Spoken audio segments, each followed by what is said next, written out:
Bon, merci Marie-Nick pour cette invitation pour animer ce 14e café scientifique. Est-ce que vous m'entendez là-bas au fond? Ça va? Comme ça, ok. Je vais vous parler un petit peu aujourd'hui d'identification modale, en fait, avec une application pour donner acoustiques du banc SLB3, en fait, qui fait partie de l'équipe EXFAR. Juste une introduction, en fait, sur moi. En fait, j'ai intégré l'équipe acoustique en tant qu'ingénieur de recherche depuis 2017, après quelques années de postdoc. En fait, mes thèmes de recherche s'articulent autour des techniques de traitement des signaux multicapteurs et méthodes inverses, avec une application à l'analyse du bruit des machines tournantes. Et plus récemment, en fait, un peu plus aussi sur la modélisation par approche numérique, en fait, du rayonnement, de propagation en copie. Donc pour aujourd'hui, je propose de parler sur un sujet en particulier qui est la reconstruction des phases dans le cadre des mesures séquentielles. Je voulais parler aussi un peu de la reconstruction parcimonieuse pour l'identification modale, mais ça serait pour un prochain séminaire parce qu'il n'y a pas assez de temps. Donc, et je vais en finir avec une petite application. Donc, le contexte, en fait, qu'est-ce que je comprends pour la mesure séquentielle? Donc, je donne ici deux exemples. Donc, à gauche, plutôt pour la technique de l'imagerie acoustique ou l'holographie acoustique. Donc, imaginons qu'on a une petite antenne qui est montrée ici par les petits points noirs, ce sont des micros en fait, disposés sur une antenne. Des fois, dans le premier cas, elle est adaptée à l'objet qu'on va analyser, en fait, sa taille devant la taille de l'objet en fait, est appropriée. Par contre, sur d'autres cas où notre objet, par exemple, est petit devant la taille de l'antenne qu'on a, on peut en fait, utiliser cette antenne en différentes positions, de sorte à densifier la zone de mesure. Et pour un autre cas, pour un troisième cas, par exemple, un objet qui est grand devant notre antenne, on peut l'utiliser pour élargir notre domaine. Une autre application, c'est pour des mesures en conduit avec des anneaux tournants, comme premier exemple ici avec des capteurs en paroi, soit aussi avec des capteurs, soit des peignes de capteurs qui sont dans la veine, en fait, qui sont alimentés par un moteur, un anneau tournant, qui vient en fait échantillonner les champs aussi. Donc le problème, c'est qu'à ces approches-là, on va perdre l'information de la phase d'une position à l'autre. On va bouger notre réseau de capteurs. Et du coup, en fait, on devra utiliser des techniques pour récupérer cette information qu'on a perdue. La phase est très importante en fait, pour toutes ces techniques ici, parce que soit pour l'imagerie aussi ou l'identification modale, en fait, la phase c'est primordial pour reconstruire les champs acoustiques qu'on va étudier. Donc, différents cas de figure, en fait, juste pour illustrer les types de problèmes qu'on a en pratique. Par exemple, le premier cas ici, si on maîtrise les signaux de la source, c'est-à-dire on a une source artificielle, on alimente avec un bruit blanc, par exemple, on peut récupérer ces signaux-là et faire l'acquisition en simultané avec les signaux qu'on va mesurer par antenne sur différentes positions. Donc là, on va avoir une très bonne corrélation entre les signaux source et les signaux récupérés par les micros. Donc, on peut utiliser ça pour décaler la phase. Par contre, on va analyser les objets où on n'utilise pas les signaux d'excitation. Donc, on peut placer des capteurs de référence très proches de la source et faire l'acquisition en simultané, utiliser ça pour décaler la phase. Le problème, on a des sources aussi, c'est en fait que ce sont souvent des sources en fait, qui sont générées par un impact de la turbulence sur un solide, par exemple. Et dans ce cas-là, on ne va pas avoir qu'une seule source décorrélée. En fait, on va avoir plusieurs sources indépendantes qui sont dans le domaine. Et dans ce cas-là, on va avoir besoin d'un grand nombre de sources, enfin, de micro-références qui vont se placer à des endroits privilégiés, de sorte à récupérer toute la dimension stochastique du champ acoustique. Donc, pour aujourd'hui, je vais parler un petit peu de la méthode de détection modale. La technique pour la reconstruction des interspects en amplitude et phase. Et je vais finir par une application de une campagne de mesure qu'on a réalisée au SLB3. C'est bien faire. Donc, pour la détection modale, l'idée, c'est qu'on va exprimer la pression acoustique mesurée à une position axiale donnée et radiale fixée. En fait, on va échantillonner les champs acoustiques sur différentes positions azimutales et on va décomposer ces champs-là sur une série de Fourier donnés comme ici. Donc, on va essayer de chercher le coefficient associé à chaque ordre azimutal. En fait, ce problème-là, ici, une sommation infinie. En pratique, on va devoir tronquer cette somme-là parce qu'on ne peut pas discrétiser infiniment les champs spatiaux. Donc, on va écrire ce système d'équation sous forme matricielle, comme ici, et on utilise aussi les propriétés de stationnarité et de rodicité du champ acoustique qu'on va mesurer pour exprimer cette équation ici en fonction de la matrice que j'appelle ici matrice interspectrale, ce qui est donné ici en bas. Et ce qu'on va aller chercher, c'est une matrice interspectrale de coefficients des Fourier, CM, ici. On va résoudre de cette façon ici. Je vous montre juste l'expression finale qui fait intervenir des inverses de cette matrice fixe, qui est ma base modale, qui en fait, il y a les exponentielles complexes ici qui sont données par la position des micros. Donc, ici, j'ai un cas hypothétique où on a un anneau de microphone avec une position nano. Donc, on a 6 capteurs qui sont sur microphone. Avec cette disposition ici, en fait, ça nous donne l'indication de l'ordre maximal azimutal qu'on va pouvoir décomposer. Donc, pour un cas d'échantillonnage régulier, en fait, c'est juste le nombre de capteurs divisé par 2. L'ordre maximal pour ces cas-là, ça va être 3. Et pour les cas que je viens de diviser par la suite, c'est une fréquence d'analyse autour de 1 kHz. Ce n'est pas suffisant pour ce qu'on veut faire. En fait, on va analyser les contenus à très large bande, moins jusqu'à 10 kHz, par exemple. Donc, ce qu'on va faire, c'est qu'on va tourner cet anneau ici vers la position azimutale, de sorte à avoir une meilleure discrétisation du champ acoustique. Le souci, c'est qu'on va faire des informations de phase entre différentes positions successives. Donc, c'est ce que je vous présente maintenant. En fait, la technique, comment on va reconstruire les interspectres, l'amplitude des phases. Donc, ici, à gauche, je montre l'exemple de mesure en simultané. Si on avait les 90 capteurs disponibles, on pourrait faire cette acquisition de la matrice interspectrale complète. Mais dans le cadre des mesures séquentielles, ce qu'on va avoir, c'est cette configuration ici à droite, où, pour expliquer ici, c'est pour la première position de l'antenne, on va venir mesurer ce petit carré ici, qui est la matrice interspectrale de tous ces capteurs. On va bouger l'antenne, on va mesurer cette deuxième partie ici, c'est la matrice interspectrale pour la position 2, et ainsi de suite jusqu'à la position N. Et à la fin, on va avoir cette matrice ici qui est une structure diagonale par bloc, où on n'a pas l'information dans la partie qui est en rouge ici. Par exemple, ici, on aurait les interspectres entre les micro-blanquets, à la position 1 et 2. Cette information-là, on ne peut pas l'avoir. Donc, ce qu'on va faire, c'est on va utiliser des références fixes pour essayer de reconstruire cette partie qui est en rouge.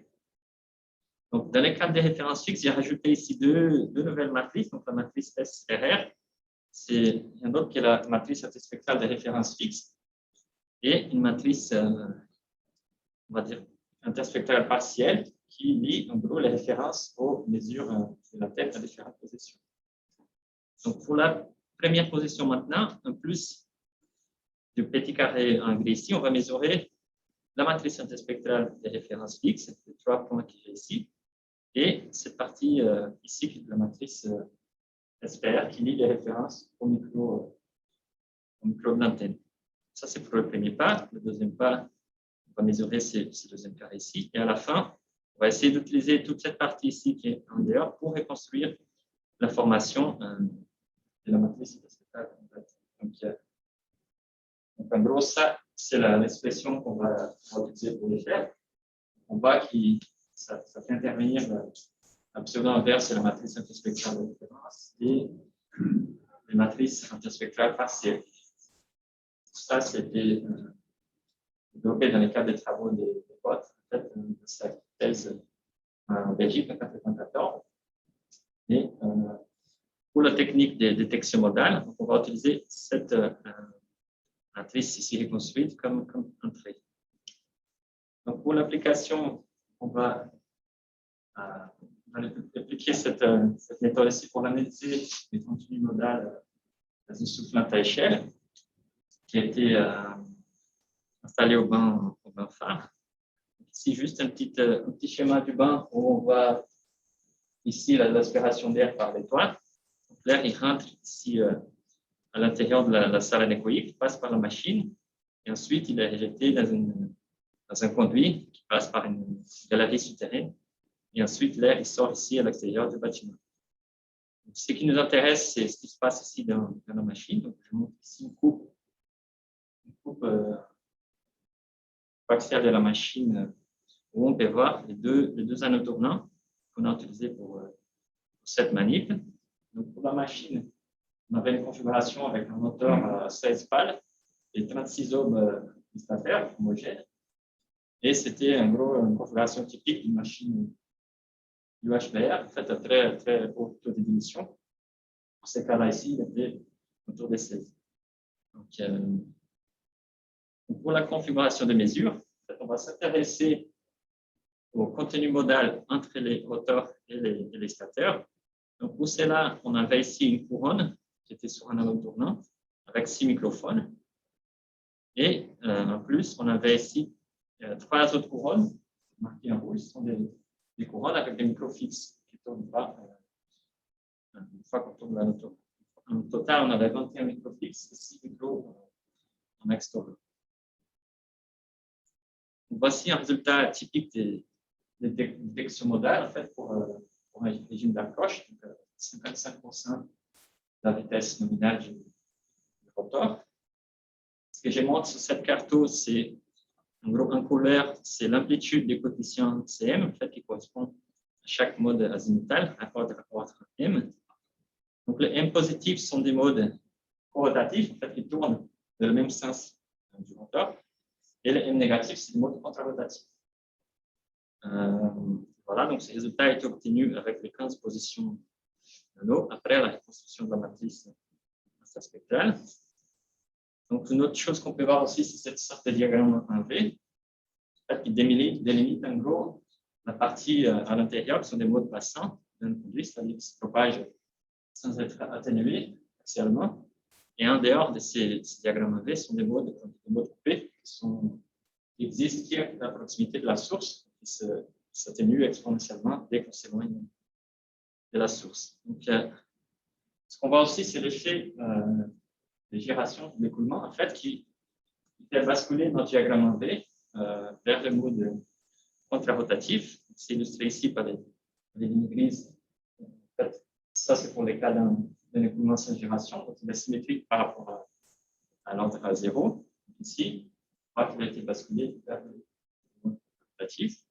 Ce qu'on voit aussi, qu'on a pas mal d'énergie dans la partie où on a des modes P, en fait, et du coup, cette partie-là, en fait, si on analyse les mêmes résultats à différentes vitesses, donc ici pour l'approche, ensuite avec 80% et 95%, on voit que cette tâche ici, la pente, elle évolue en fonction de la vitesse. Du coup, en fait, ce serait quelque chose qui est lié à l'impact de l'écoulement sur le micro.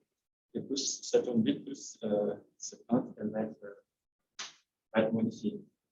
Donc ça, c'est la partie hydrodynamique des fluctuations de pression qu'on mesure par les capteurs. Dans la partie acoustique et aussi la partie due à l'écoulement. Ce qu'on peut voir aussi, c'est qu'on peut décomposer ces résultats ici en 3 sous-parties, en fait, qui vont nous donner en gros les contenus modaux à l'interstage associés à chaque groupe de référence. Donc, à gauche, ici, c'est le contenu modal associé aux références à l'amont, au milieu, aux références à l'interstage, et à l'aval, à droite ici. Donc, ce qu'on voit, c'est que si on prend qui est la référence à l'amont, on a un contenu qui est plutôt corrélatif. On a que les modes qui tournent dans les mêmes sens de rotor. Et en gros, ça pourrait être expliqué par, après la discussion avec Michel, en fait, j'ai fait ce petit schéma ici qui montre un peu le raisonnement en termes de dipôles équivalents pour ces genres de configurations. J'ai juste ici une pale du rotor et 3 zooms du stateur. Donc là, le rotor, il avance, il défile vers les bas. En couleur, ici, j'ai mis juste la direction de propagation des modes, soit des modes corrotatifs, des modes contrarotatifs en rouge. Et en fait, la source, elle est remplacée en gros par des dipôles équivalents. Donc, on peut voir que si on prend par exemple des modes contrarotatifs qui se propagent vers l'amont, ils sont alignés avec le lobe principal du dipôle. Du coup, ils vont être privilégiés lorsqu'on a une propagation vers l'amont. Donc, ça pourrait expliquer en fait ces résultats qu'on a ici. Donc, on évalue les contenus modaux ici associés aux références qui sont là, donc le bruit qui a propagé vers l'amont. Donc, en gros, on voit que ça serait plutôt lié au mode d'attaque des zones du stateur. Donc, à l'aval, on voit qu'il y a une partie plutôt contre-rotative ici sur la même bande de fréquence. Donc, on voit qu'à l'aval, les modes contre-rotatifs sont alliés avec le lobe principal du dipôle. Ça peut expliquer pourquoi on a des contenus contre-rotatifs ici, quand on prend en compte la référence à l'aval. Donc voilà pour ces parties-là. Juste pour conclure, en fait, je vais vous montrer une illustration d'une technique de traitement de sillon multicapteur pour l'identification modale. En fait, nous a permis de faire une reconstruction des interspectres au-dessus des phases dans le cadre de mesures séquentielles. Avec une application pour donner une mesure ici pour un SLP3. On a montré l'utilisation des anneaux tournants pour analyser le bruit à la. Et à la fin, en fait, en décomposant les contenus modaux cohérents avec les différents groupes de référence, on peut arriver à séparer les différentes sources de bruit de la machine. Je vous remercie pour votre attention. Si vous avez des questions. Merci.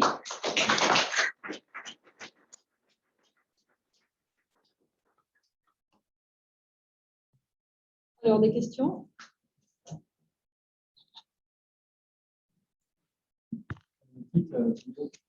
Sur ça, vous avez des micro-axiaux aussi ou bien?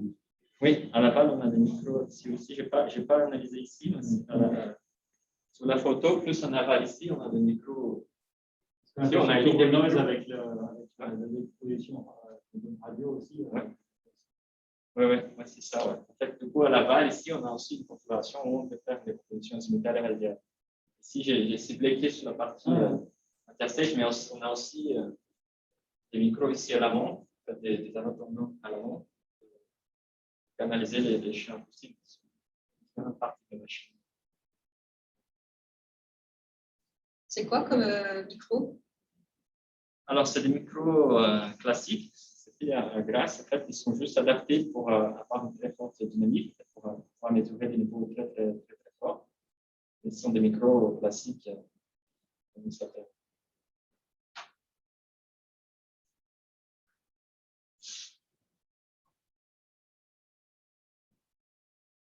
Est-ce qu'on peut avoir une influence sur un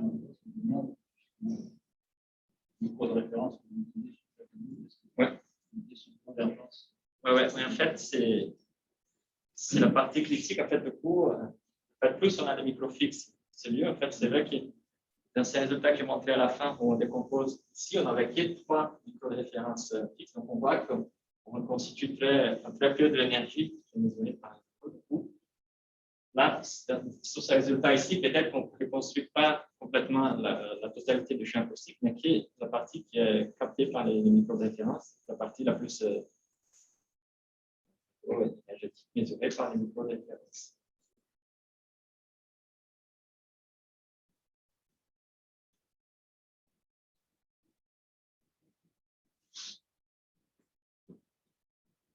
Après aussi, on pourra utiliser d'autres types de capteurs en fait, comme référence. Si on a des capteurs qui sur les zones des LGB, en fait, deux types de capteurs en fait, qui sont vraiment très proches des sources. Ça pourrait aussi augmenter la corrélation avec les micro-capteurs, aussi améliorer un peu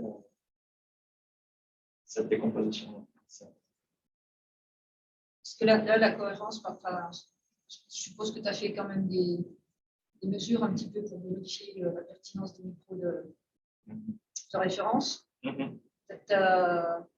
Oui, on a une cohérence qui n'est pas parfaite, c'est pas parce qu'il y en a plusieurs sources indépendantes ici qui sont dans la machine. Du coup, la cohérence, surtout plus largement, aussi, elle est autour de 0,5 à 1.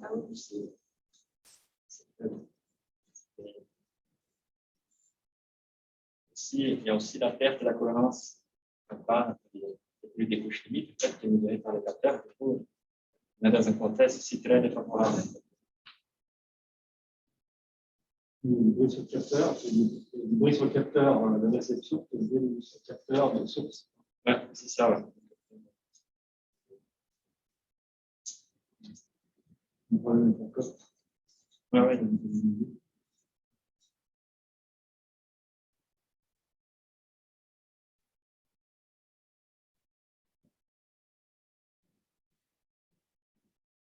Ça, suivant la vitesse de l'écoulement, ça évolue aussi, je suppose.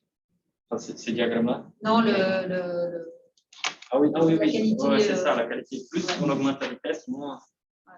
Enfin, le pire, c'est parce qu'en gros, la vitesse d'écoulement augmente, du coup, elle fluide un peu plus les mesures.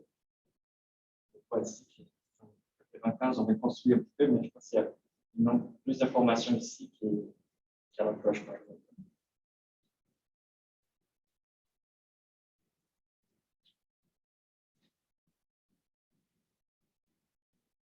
Et le choix des rotations. Ah oui, je n'ai pas parlé ici, mais ces choix ici, en fait, on a utilisé 15 positions d'anneaux qui ont été optimisées en gros, pour valider en gros des critères qu'on utilise ici. Dans les cas, c'était le paramètre qu'on appelle la cohérence mutuelle. C'est juste, quand on a notre configuration de micro, on regarde la dépendance de plusieurs colonnes de notre matrice modale. En fait, on essaye de minimiser ça pour avoir cette valeur de cohérence le plus basse possible. Du coup, pour arriver en configuration de rotation, je fais plusieurs tirages, des pas de rotation différents, et j'essaye de trouver la configuration qui me donne le minimum de. Ça, c'est mesuré, ça, ou c'est. Non, ça, c'est simulé. C'est simulé, hein, c'est ça. Ouais. Du coup, j'avais les cas avec 7 rotations, 14, 20, 22. On voyait qu'avec 15 rotations, c'était un peu le compromis entre le nombre de rotations et ces paramètres qu'on évaluer. Il faut dire aussi, parce que ce sont des mesures qui sont assez longues, parce qu'en fait, avec chaque rotation, on fait des acquisitions de 5 minutes. Du coup, ça fait 15 fois 5 minutes d'acquisition. En gros, pour avoir une bonne convergence des aspects. Ici, un autre point intéressant, c'est que pour cette matrice ici, la matrice de référence, donc on aura des signaux qui sont moyennés sur 5 minutes fois 15. En fait, ils ne bougent pas d'une acquisition de l'autre. Donc, on a des signaux qui sont plutôt très convergés pour cette partie de référence ici.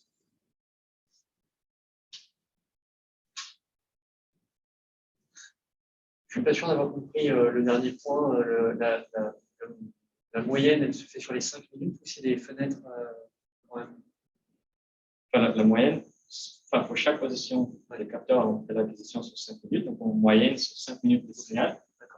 Et pour les micros de référence, comme ils ne bougent pas, en fait, j'ai une moyenne sur 1h15 de signal.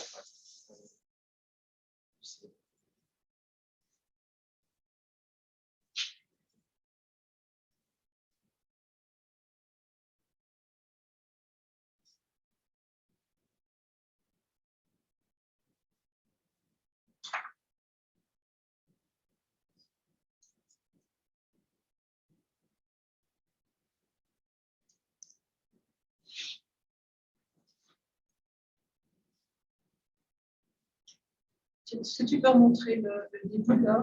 Oui. Voilà. Sur le principe, c'est après. Voilà. Ah oui, si, d'accord.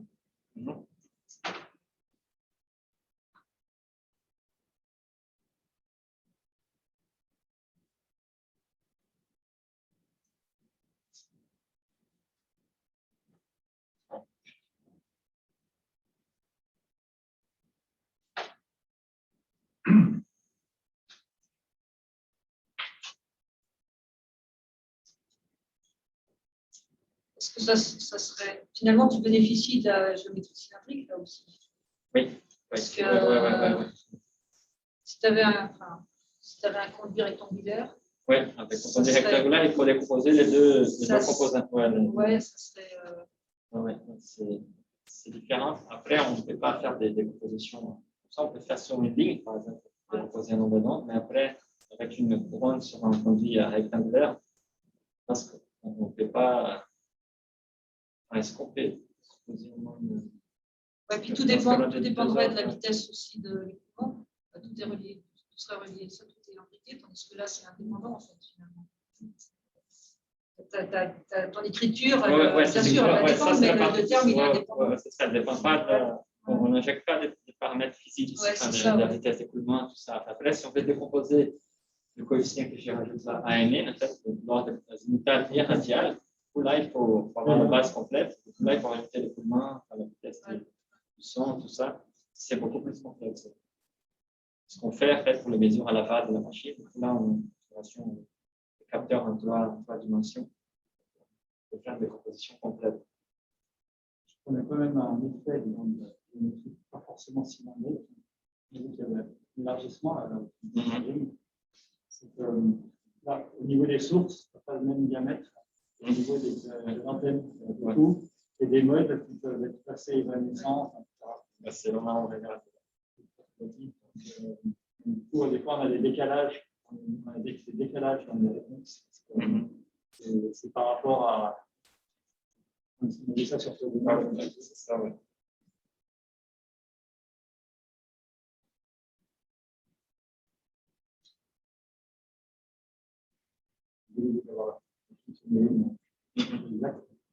Ouais, du coup, dans ce cas-là, il faut avoir la fonction la géométrie de conduit plus importante.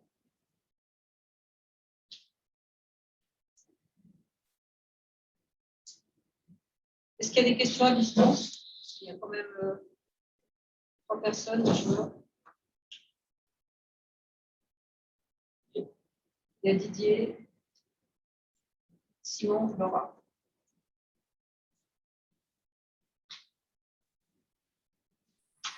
Antonio, Simon, est-ce que vous m'entendez? Simon, on ne t'entend pas. Tu as dit que sur le triangle des modes passants, J'essaie d'augmenter là. J'ai mis au max ici. Ouais, moi aussi. ouais, sur le triangle des modes passants, pour la décomposition modale, qu'est-ce qu'on peut dire du fait que des modes coupés qui sont quand même énergétiques?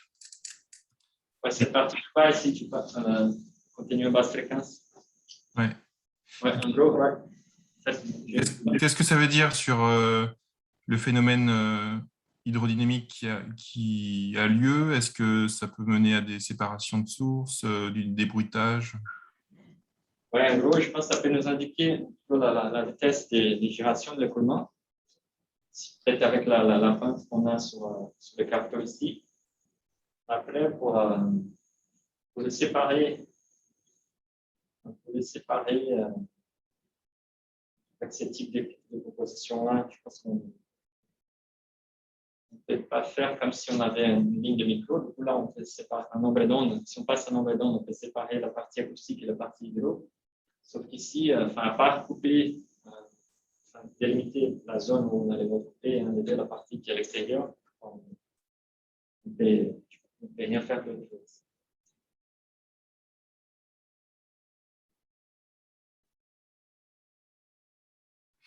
D'accord.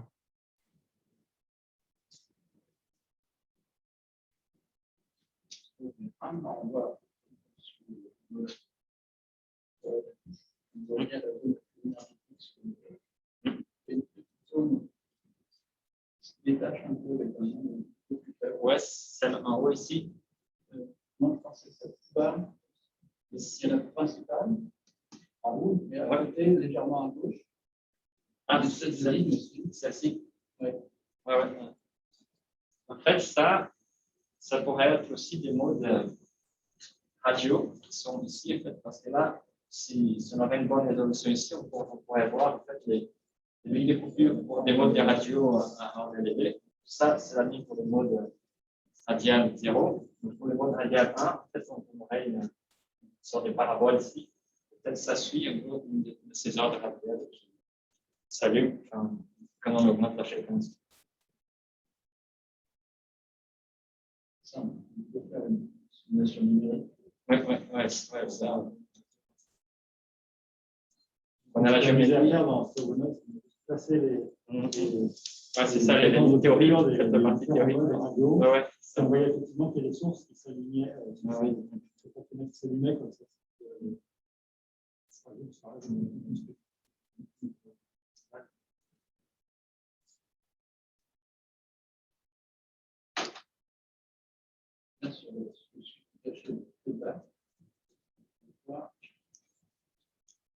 On va faire la tâche qui est parallèle. Ah oui, celle-ci. Ouais.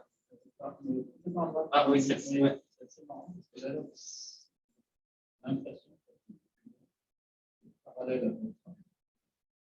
Ouais, en fait, ça pourrait en fait, des effets de repliement ici. En fait, on a parce qu'elle est sur les différentes vitesses, elle est toujours là.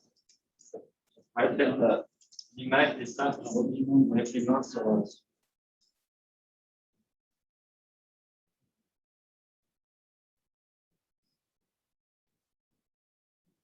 C'est ici, là.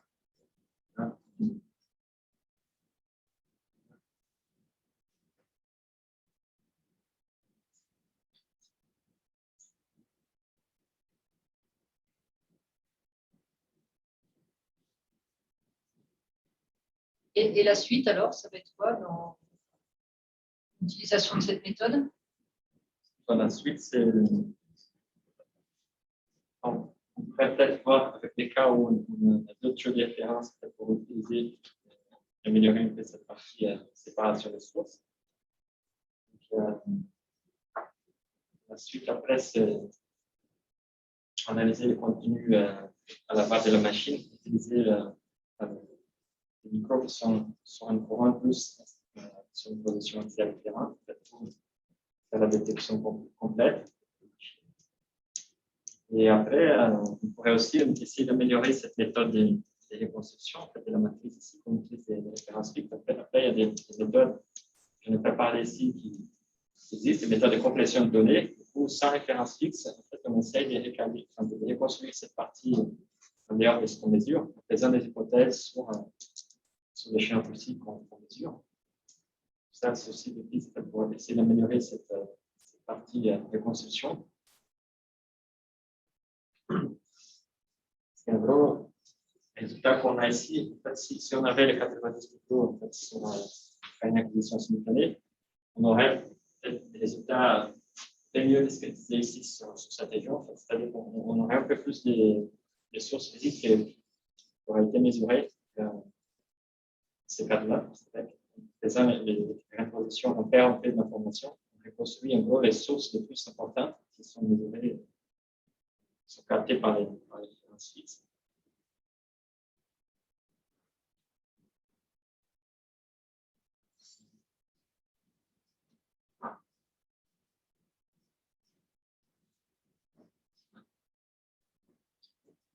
D'autres questions?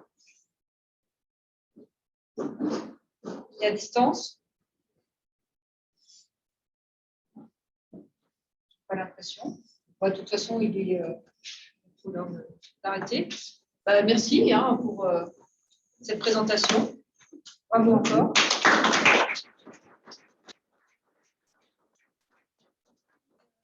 J'enverrai un mail, mais le prochain café, donc a priori c'est jeudi prochain avec Arthur qui va nous parler de la propagation et du bruit,